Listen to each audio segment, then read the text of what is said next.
We've all placed our wagers on whether you really did snap your child's participation trophy from baseball in half, or made this a statement on how you actually felt about a trophy that fell apart on its own. Albert, you have the floor.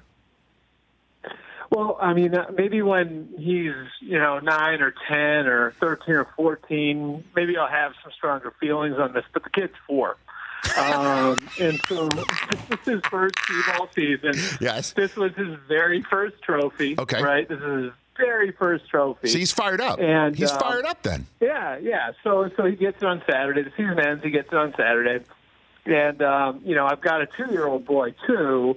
And so, of course, the 2-year-old steals the 4-year-old's trophy, drops it. It snaps in half, right? Okay, so me and my wife, the 4-year-old wasn't upset about it, but me and my wife, my wife grabs the trophy and she gets some glue and she's got it on, this paper plate like you would when you're gluing anything together.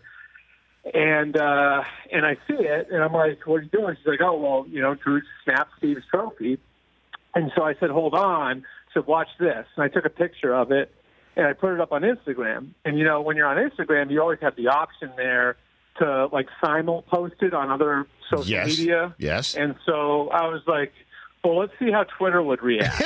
And so I hit the little Twitter button, and I thought, Rich, hashtagging. There were 2 hashtags on the Instagram post. One got cut off there, but 2 hashtags on the Instagram post. One said play like a champion.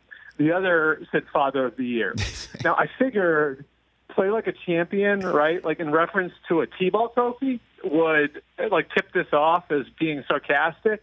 And just in case it didn't, I threw Father of the Year on there, too, to make sure people would get the joke. But, sometimes, I will say this, sometimes there are people out there that may be looking for this sort of thing from people and tend to be a little over aggressive in pursuing it when it gets up there. So my 4-year-old will be the glue, by the way, didn't work. Just so you know, Rich, there's an update for you. The glue didn't work, so I had to go buy some epoxy.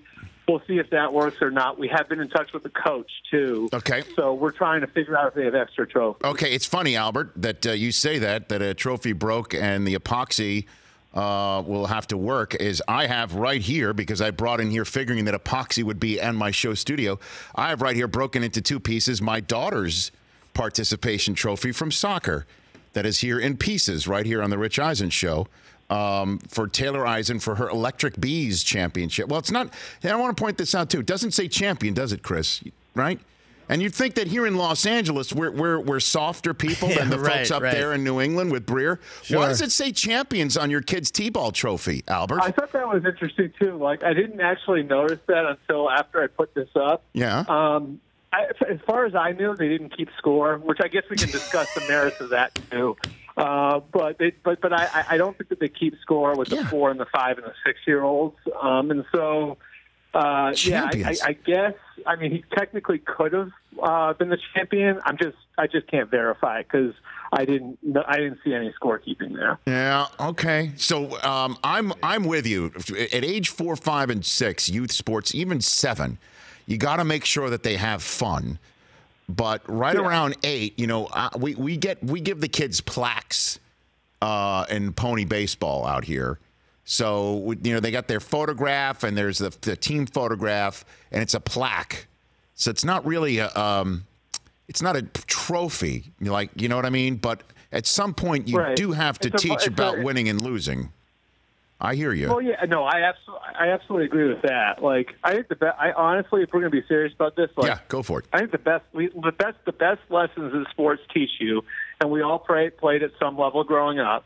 I think the best lessons sports teach you aren't how to win, it's how to lose and how to deal with failure. And so that's why if we want to talk about keeping score and the rest of it, you'd hate to see those lessons taken away from kids because, eventually you're going to fail in life and you got to learn how to deal with that. And I think that, learning how to deal with a loss at 8 or 9 or 10 years old is a good way to try to get you ready for what you're going to face later in life. I agree. So there you go. I agree. Albert, I absolutely agree with you. But if you don't mind me saying, it's only fitting that you would say what you said because personally, I think you need some lessons on how to win, Albert.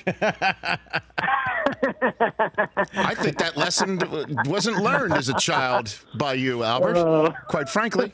For more of The Rich Eisen Show, tune to Audience Channel 239 on DirecTV for free on BR Live or download the Rich Eisen Show app.